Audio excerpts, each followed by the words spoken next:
कक्षा 12 राजनीति शास्त्र अध्याय 6 लोकतंत्र व्यवस्था का संकट। भारत सरकार और न्यायपालिका के बीच संघर्ष। 3 संवैधानिक मुद्दे उठे।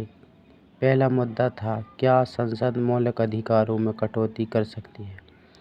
सर्वोच्च न्यायालय का जवाब था कि संसद ऐसा नहीं कर सकती, क्योंकि भारत के संविधान में ऐसा उल्लेख है कि मौलिक अधिकार में कटौती नहीं की जा सकती। दूसरा था, क्या संसद संविधान में संशोधन करके संपत्ति के अधिकारों को काट छाट कर सकती। इस मामले पर भी सर्वोच्च न्यायालय का यही कहना था कि सरकार संविधान में इस तरह संशोधन नहीं कर सकती कि अधिकारों की कटौती की जाए। तीसरा यह था, संसद ने यह कहते हुए संविधान में संशोधन किया कि वह नीति निर्देशक सिद्धांतों को प्रभावी बनाने के लिए मौलिक अधिकारों में कमी कर सकती है, लेकिन सर्वोच्च न्यायालय ने इस प्रावधान पर भी निरस्त कर दिया। इससे सरकार और न्यायपालिका के बीच संबंधों में बड़ा तनाव आ गया।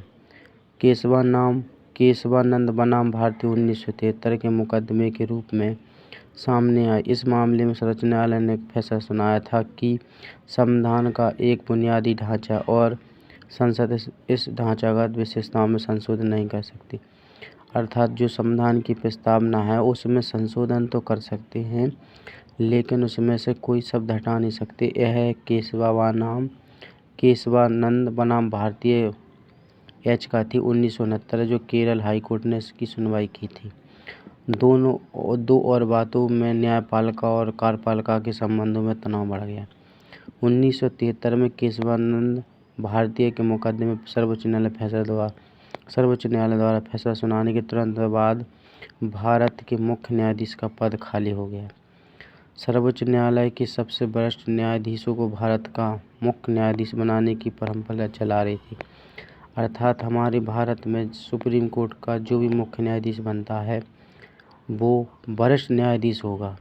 लेकिन 1973 में कांग्रेस सरकार ने 3 वरिष्ठ न्यायाधीशों को अनदेखी करके न्यायमूर्ति NAN रे को मुख्य न्यायाधीश नियुक्ति बना दिया, क्योंकि वो सबसे वरिष्ठ नहीं थे और सबसे परंपरा यही चली आ रही थी कि जो सबसे वरिष्ठ होगा उसी को चुना जाएगा। इससे कांग्रेस सरकार और न्यायपालिका में मतभेद हो गया। इस कारण से क्योंकि उन्होंने